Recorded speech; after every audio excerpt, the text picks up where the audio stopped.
ma'am हंदक live हफ्ता से card reading pendulum का पेडिंग से हाई वीकली की सूम तबसे पेंडुलम डाउजिंग से सूम कहीं खनसेको है खल पोसे करम मंथ करम था करम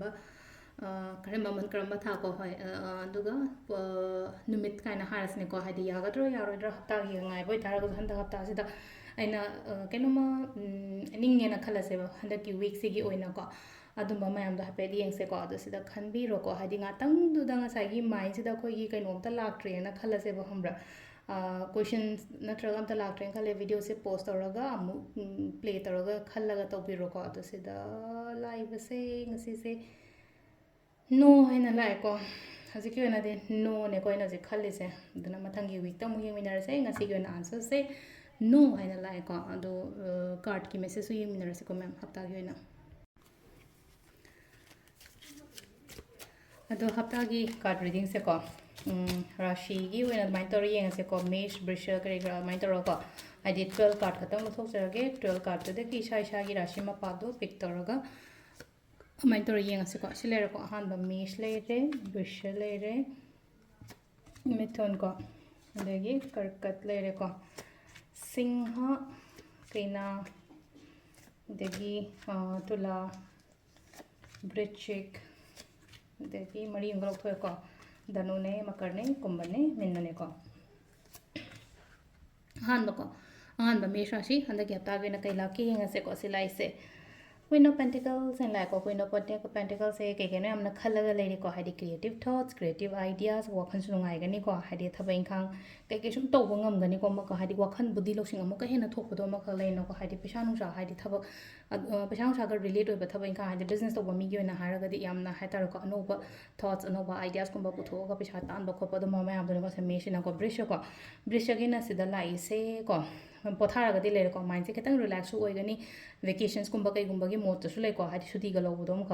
अदुमा लेरे अदुगा लेनो को हाइडी कंप्लीट ओइना ओइबदो हाइडी थबक लोइसनबा गुंबा लेरगा थबक लोइसलगा तुम्मिना को नुपीजे तुम्मगा लेसेको अदुना हाइडी कंप्लीशंस कुंबा कईगुंबा सु ओइको सिलाइसेको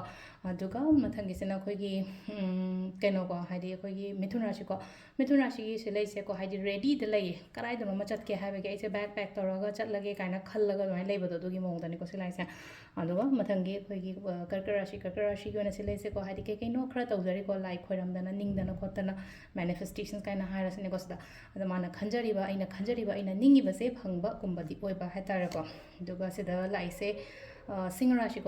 की ओइना हाइडी थबक इंखांग पार्टनर दगा थबक तौरगदी कानामिनगनी को कैना राशि की न सिलाइसे एंगोंदा दुम अफाबा लाको दुम ओइको सिदा लाइसे हाइडी पर्ल अमा कई माना फंगिसे पर्ल दे तांगिना मका खमना हाइबदा हाइडी मोती गसे दुम हाइतारको हाइडी अतांगबा पोटने दोदना सिलाइनो को एंगोंदा कैनोमा हाइडी अचीवमेंट गुंबा कईगुंबा दुमाइना फंगबा लाइको सिसेना अखोगी तुला राशि की ओइना सिदा लाइसे वाखन नुंगाई कई कईनो तौगे खोटके काइना हम खल्लिको अदुगा कईनो सिदा सिलाइसेको हाइडी पेज 1 से लाइको सिदा पेज 1 से लाको मतमददा सम गुड अपॉर्चुनिटीज कुंबा कईगुंबा अदुम्बसु लई अदुगा इसानसु कई कईनो तौगे हाइना हाइ थबक अतोपा हौगे थबक चंगजनगे एनर्जेटिक ओइना थबक तौगे काइना दुमाइना खल्लगसु लेको खल्लगा ले थबकती हौदबा दुमाइन तौरको सिना अखोगी कईनो लेरेको धनु राशि की तुम कॉन्फिडेंट याम लइयो तौरिबा थबक इंखांगदो कन थौना लइयो थबक तौबा मतमदुदा कॉन्फिडेंट लइयो अदगी ngसाई एगी नुआइतबा खोतबा सु मैम से लोइन थादो अदुगा से मकर राशि की नसिलेंजे को ऑल ऑफ सडन एंगोंदा खुदोंग चाबगुंबा कईगुंबा दुमाइन लाइको खंगौदनको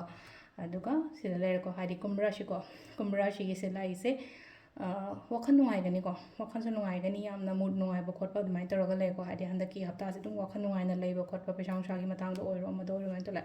लास्ट की मिन्न से नंगोंदा पैसा दी लाकनी खरा चेक्शन लोको हाइडी ngसागी तासन खोमजलगा हाइडी यामदी ngै चलहंदबा खोलहंदबा सुको मैम से को अदो से लेरेको ये राशि की मतुंगिना टारो का रेटिंग मैम को हफ्ता की ओइना थैंक यू